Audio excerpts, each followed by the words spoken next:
Okay, welcome back and thanks for watching. This is a year in the life of my old blue garden bench. We decided to move in 2020, and so I packed up as many of my loved plants as I could to take with us.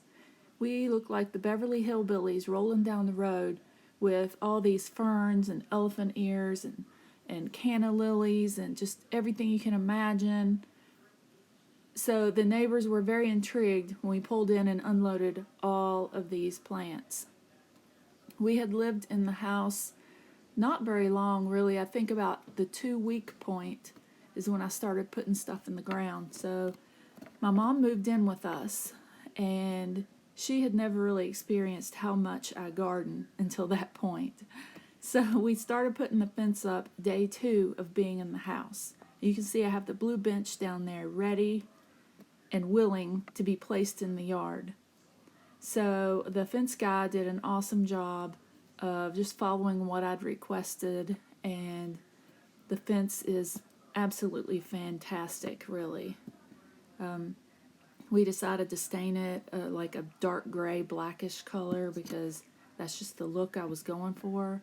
So you can see this is about 3 days in, and I'd already planted the bench in the spot where I really wanted it to be.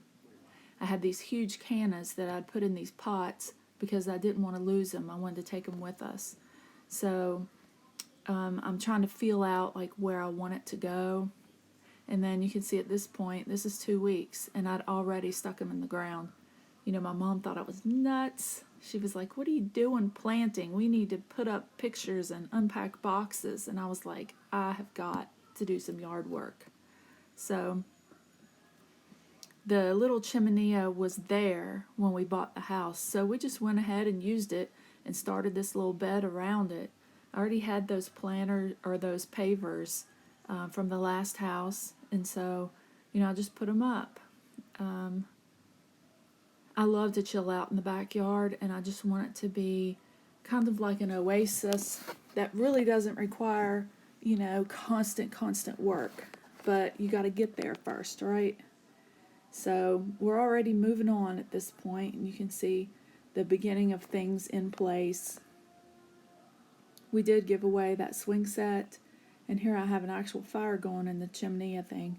And that's when I discovered I really don't love it because you have to have super tiny pieces of wood to go in there. But anyway, so I start some edging with actual river rock that I brought with me from the last house because I'm a little bit crazy. And I think it looks good. I took some of the monkey grass I had in pots, and I put it there in the rounded parts, as you can see. I love monkey grass. I know some people aren't into it, but it's definitely my thing. I've already planted that lower corner bed at this point also. I have a holly there, and I have an encore azalea on the other side of the bench. I'd already put my tomato bed in at this point, which I think is about April. And things are starting to, be happy and do their thing. It's really exciting, like planning where you're going to put stuff. Like it's really cool to do that. So here you can see the cannas I put in last fall are already popping up. So this I think is late April. Everything's pretty happy. Some of the plants I have are gifts from people. Here you can see the green and white variegated irises there were a gift to my mom. And I have a tiny clematis there on the bottom left of the bench leg. That tree in that burgundy looking pot is a Japanese lilac tree. And I bought it on the internet as a teeny tiny little seedling, so it is sort of growing at this point, so I guess I'm pleased with that. Everything is just really doing well, and I think the black color of the fence is just awesome. Really, I just love it. It's a nice backdrop for all the different planting beds that I have in my brain to continue doing over time. Here you can see everything is growing so well. All the plants are happy. My tomatoes are just phenomenal this year. And in that hanging basket, I have petunias, and I have some creeping Jenny that I brought in pots from the other house. So once you buy a couple creeping Jennies, you don't ever have to buy it again because it'll just spread and you can just divide and divide it. So I really do like it. I kept that elfin ear in that back corner. You can see it way down there in the pot, and it loved it last year. It got taller than the fence, really. So this daisy was a gift to me from one of my sweet home health patients, and she knew how excited I was to be planting, and she gave me that, and it did so great. And I have this little jalapeno in this pot on my blue bench, and it produced a lot of jalapenos last year. So you can see how cute the daisy is. I think this coming year I'm going to divide it and put it in other spots too. This picture, this is my guy Caesar modeling, and this was taken July 4th. So it's fantastic. At this point, I had a soaker hose placed in there that did really, really well and helped cut down on, some of the watering time. So here you can see we had to have a new water line dug, which was completely unexpected. But, we got some new grass, and you can see the crepe myrtles behind from my neighbor's yard. And this is another one of those cheaper petunias. I got a 6-pack of them and just put them in random places, and they did really, really well. Just another shot of this yard and the bed. You see the pot there on the left. That is a free Japanese maple tree I got from a friend, and it has continued to grow and is in a new spot and really loving it at this point. So you see my cannas are just so pretty, like the green and the burgundy, and they did have a little bit of a bloom, but not a lot, but they're just really pretty. So that tiny clematis that I think somebody gave it to me, it did climb up the bench leg like I wanted, which was really cool.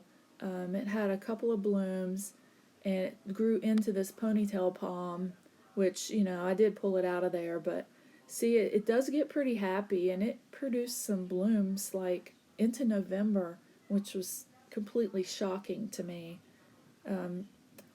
There you see that little Japanese lilac tree in that pot there, and I don't know. I just don't know if it's going to make it. You can see, I guess maybe the sun burned some of the leaves, but it's supposed to be in full sun, so I don't really know what's going to happen with it. But here's my morning glory. I bought a seed packet at Lowe's and just threw them in random places in the yard, and I am totally cool with them just growing right up that fence and over it and through it. I started dividing some of my monkey grass and taking it on down so it'll be a border eventually through the whole thing. Here you can see some rain came and really knocked the cannas over, and some of those didn't really survive after that. They never stood back up. More morning glories, which were fantastic. And this is late in the year. This is maybe October at this point. So, I got a new shoot on this Japanese lilac. I don't know. Maybe it's going to live. I just keep, crossing my fingers. So I said, I just need to put it in the ground. So that's what I did here. I'm going to next year expand this bed and, encompass this little tree. And I'm going to put some kind of maybe purple shrubs behind it, like loropetalum or something. But see, it has a few stalks on it, so maybe it's going to live. I think it'd be great right here in this spot. So I really hope it makes it. This is in, I think, November. And so everything is really pretty and doing really well. I had moved a couple plants around. I put my ponytail inside because it was getting cooler at night. And then I found this little freeloader who was probably sad that I took one of his plants away, but I thought he was super cute. So I went ahead and divided some of my cannas, and I gave all these away, which makes me super happy. And then I cut them.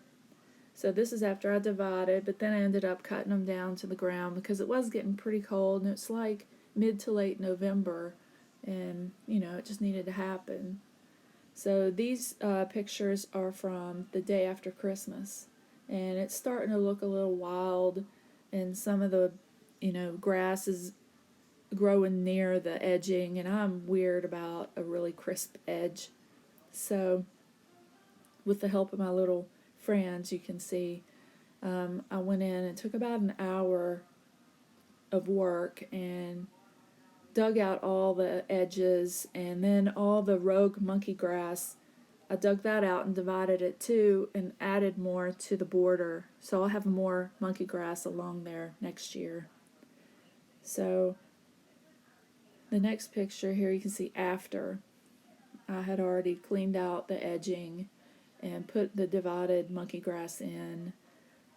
And this was, all in a day's work. I just wanted to make it look nice and tidy again. It was so nice. It was like 74 degrees out, which is very rare for the day after Christmas, but I just needed to get outside, that need to go out and do some stuff. So thanks a lot for watching, and we'll load some more videos and see how everything grows next year.